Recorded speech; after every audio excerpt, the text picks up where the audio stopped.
Education भाई आनंद, पता नहीं आप कौन है, आपको क्या दिक्कत है? आप बनाना शुरू कर दो। यूट्यूब पे तो आपका चैनल है, आपको कौन रोक रहा है?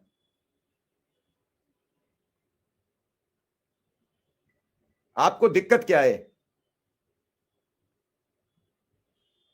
एपी सिंह है अनुराग जी, एपी सिंह।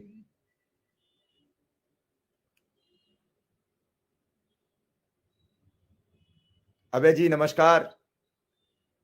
नहीं, कुछ लोग एक ऐसा आके कमेंट छोड़ जाते हैं जो प्रोग्राम से एकदम मन व्यथित हो जाता है। आएंगे और एक पोट्री करके आगे निकल जाएंगे। उन्हें बड़ा दिक्कत है इस प्रोग्राम से। ऐसे भी कुछ लोग हैं। ऐसा नहीं है कि अभी दिक्कत है, उन्हें बरसों से दिक्कत यही लंबित चली आ रही है उनकी।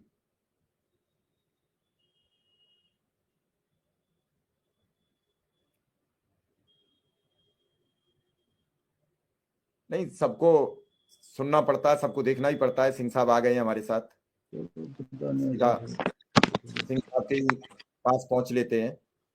सिंह साहब, स्वागत है आपका और अभिनंदन है। बहुत बहुत नमस्कार, बहुत बहुत नमस्कार, बहुत बहुत नमस्कार। काफी दिनों बाद आज हम लोग रूबरू हो रहे हैं कि इस दौरान कई बड़े उतार चढ़ाव के केस आए, जिनमें लगातार आपकी व्यस्तता रही। वो चाहे हाथरस का केस रहा हो या फिर अन्य बड़े चर्चित देश के केस रहे। काफी लोगों को न्याय भी दिलवाया, काफी लोग न्याय की प्रतीक्षा में। इस दौरान कई चीजें आई, उन सब पर बड़ी बड़ी।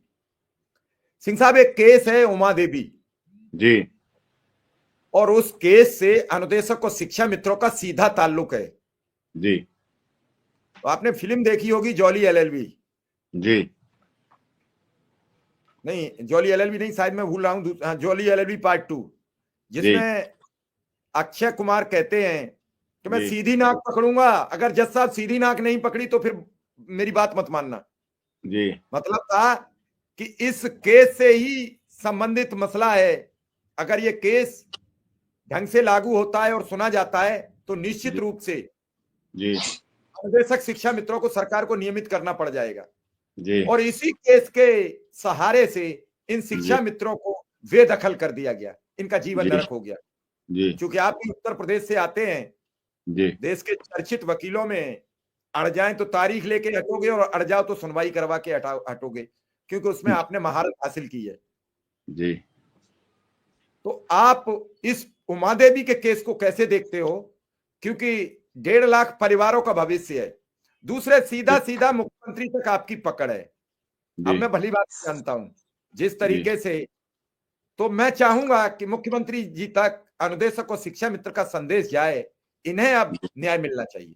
जी। सिंह साहब, नहीं, आपने बहुत क्योंकि आपकी तो स्वभाव है और आपके चैनल का स्वभाव है, आपके पूरे स्टूडियो का स्वभाव है, शिक्षा, स्वास्थ्य, रोजगार की मुहिम के लिए आप देश में जाने जाते हैं, आपकी पत्रकारिता। और ये मूल ऐसे मुद्दे हैं जिन पर शिव कुमार मिश्रा जी की बहुत अच्छी पकड़ है, कानूनी पकड़ भी है। और मैं बहुत बहुत साधुवाद देता हूं आपके चैनल को, जो आपने उत्तर प्रदेश के शिक्षा मित्रों का ये विषय उठाया, ये मुद्दा उठाया। क्योंकि शिक्षा मित्र इस स्थिति में है कि जो कहा जाता है गुरुर ब्रह्मा गुरुर विष्णु गुरुर्देवो महेश्वरार, गुरु ब्रह्मा है, विष्णु है, महेश है, सब कुछ है, सृष्टि का रचयिता, सब कुछ। लेकिन क्या शिक्षा मित्र आज इस पर खरा उतर पा रहा है? उत्तर प्रदेश की शिक्षा नीति या उत्तर प्रदेश की शिक्षा व्यवस्था, क्या ये सच नहीं है कि आज उत्तर प्रदेश में शिक्षा मित्रों ने, कई शिक्षा मित्र ऐसे हैं जिनके परिवार में आर्थिक तंगी के चलते, आर्थिक अर्थव्यवस्था के दुखी रहते आत्महत्या की?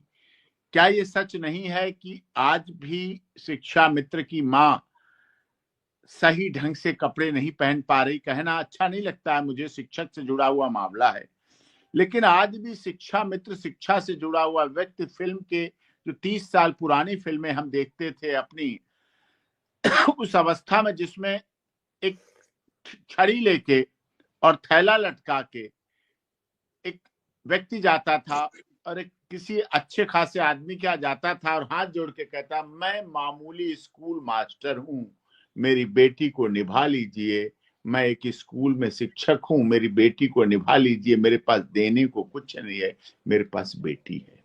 आजादी के 78 साल के बाद, उमा देवी केस आने के बाद, सर्वोच्च न्यायालय के अच्छी तरह कार्य करने के बाद, उत्तर प्रदेश में डबल इंजन की सरकार होने के बाद, शिक्षा पर इतना बजट जाने के बाद, ये मैंने अनुदेशक वाले मामले को लड़ा था, आपको याद होगा। अनुदेशक वाले मामले में उत्तर प्रदेश मैं लड़ा। एक मिनट, मैं 20 सेकंड लूंगा आपसे। जी। आपको वो घटना याद करा दूं कि आप इलाहाबाद में सुनवाई के दौरान 3 दिन रुके हुए थे। उसी समय एक शिक्षा मित्र की मौत होती है और उसकी मां, जब वो अपनी जान दे देता है तो मां उसे देखने जाती है और वो छत से छलांग लगाकर कूदकर अपनी जान दे देती है। आपको याद है वो वाकया? बिल्कुल याद है, और हमने उसकी शोक श्रद्धांजलि भी इलाहाबाद के प्रेस क्लब में रखी थी। वहां के लोगों ने अनुरोध किया और उसकी शोक श्रद्धांजलि, बेटा अनुदेशक था, पैसों के अभाव में उसने आत्महत्या की, उसको देखने गई मां ने भी आत्महत्या कर ली, वो भी मर गई। दो मौतें हुई थी। हमने दोनों फोटो लगा के उनके साथ श्रद्धांजलि व्यक्त की थी।